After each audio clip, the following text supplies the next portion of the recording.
পুলিশের জবানবন্দিতে এবার আয়ুষের অ্যাক্সিডেন্ট কেসে নতুন মোড় নিল। হ্যাঁ বন্ধুরা, ভিডিওতে লাইক দিয়ে দেখতে থাকুন। যেই মুহূর্তে কিনা ঈশান বলতে থাকে যে দেখুন দারোগাবাবু, আমি আপনাকে একটা কথা বলে দিচ্ছি, আপনি যতই আমাদের সামনে ভালো মানুষ সাজার চেষ্টা করেন না কেন, আজ কিন্তু আর আপনার শুকনো কথায় চিড়ে ভেজবে না। কারণ আজ কিন্তু আমাদের মা নয়, বরঞ্চ আমি আয়ুষ্মান গাঙ্গুলির ছোট ভাই এবং কুসুম সরকার আপনার সামনে রয়েছে। আর আমরা এতটাই ঘাটতারা রকমের একজন মানুষ, যারা কিনা আসল সত্যটা বের করার জন্য মানুষ খুন করতেও আমাদের হাত কাঁপে না। এবং আপনি যদি আপনার পরিবারের কাছে সুস্থ সবলভাবে সশরীরে পৌঁছতে চান, আপনি যদি চান যে আপনার লাশ আপনার বাড়িতে যাক, তাহলে আপনি বেজায় আপনার জেদে বজায় থাকতে পারেন। আপনি টাকা খেয়ে যে পরিমাণে আপনার পরিবারকে আকাশ ছোঁয়ার মতো স্বপ্ন দেখিয়ে ফেলেছেন, সেই স্বপ্নটাই থাকবে, শুধুমাত্র আপনি পৃথিবীতে বেঁচে থাকবেন না, সেটাই হবে। আর যদি আপনি চান যে আমাদের সঙ্গে একটু সহযোগিতা করে আমাদেরকে এই রহস্য সম্পর্কে একটু জানকারি দিয়ে আপনি সুস্থ সবলভাবে আপনার পরিবারের কাছে ফিরে যাবেন, সেই পথও আপনার কাছে খোলা আছে। এবার চয়েসেস ইউর্স। ঠিক সেই হিসেবে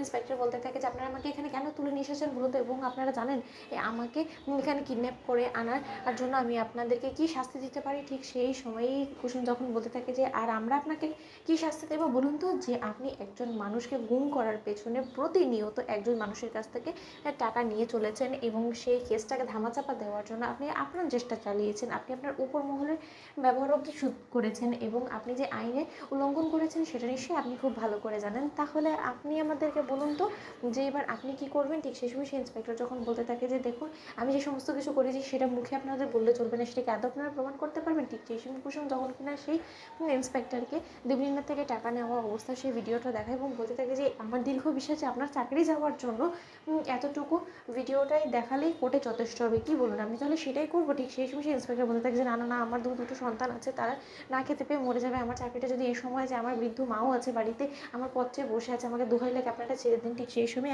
ঈশান বলতে থাকে যে আমরা তো বললাম আপনাকে ছেড়ে দেবো, কিন্তু তার আগে আপনি বলুন সেদিন ঘটনাস্থলে ঠিক কী কী ঘটেছিল এবং ভাইটা ঠিক কোথায় আছে এবং ভাইটাকে আদৌ সেইখানে স্পট ডেট হয়েছিল নাকি। ঠিক সেই সময় সে ইন্সপেক্টর বলতে থাকে যে না, সে কোনো মতে স্পট ডেট হয়নি, সে তখনও বেঁচে ছিল এবং তাকে সেখান থেকে সরিয়ে ফেলে সেখানে একটা চেহারা থেতলে যাওয়ার লাশ রেখে দিয়ে গিয়েছে ওই দেবলীনা ম্যাডাম, এবং আমাকে বলেছিল যে আমি যদি কারো কাছে মুখ খোলার চেষ্টা করি তাহলে সে আমাকে এবং আমার পরিবারকে শেষ করে দেবে। তার সেই হুমকি ধামকি পেয়ে আমি এক পর্যায়ে চুপ করে যাই, কিন্তু যখন কিনা ইন্দ্রাণী ম্যাডাম এই কেসের ইনভেস্টিগেশন করতে বলে তখন আমি এক পর্যায়ে ফেসে যাই এবং সেই ইনভেস্টিগেশনটাকে থামানোর জন্য ওই দেবলীনা ম্যাডাম আমাকে এতগুলো টাকার প্রলোভন দেখিয়েছে এবং টাকার লোভে আমিও সামলাতে না পেরে এক পর্যায়ে আমি তার দেওয়া কথাতে রাজি হয়ে গিয়েছি। এছাড়া আমার কোনোরকম কোনো অন্যায় নেই। এখন তো আমি সমস্ত সত্যটা বলে দিলাম এবং আপনার ভাইদা এই মুহূর্তে কোথায় আছে সেটা আমি জানি না, কিন্তু আমার দীর্ঘ বিশ্বাস যে সে অবশ্যই বেঁচে আছে, কারণ আমার যতটুকু মনে হয় যে সে তখনও আহত হয়েছিল কিন্তু সম্পূর্ণরূপে মরেনি। তাহলে অবশ্যই তার ট্রিটমেন্ট চালাচ্ছে সে। তো বন্ধুরা লাইক এবং শেয়ার করে সাবস্ক্রাইব করুন।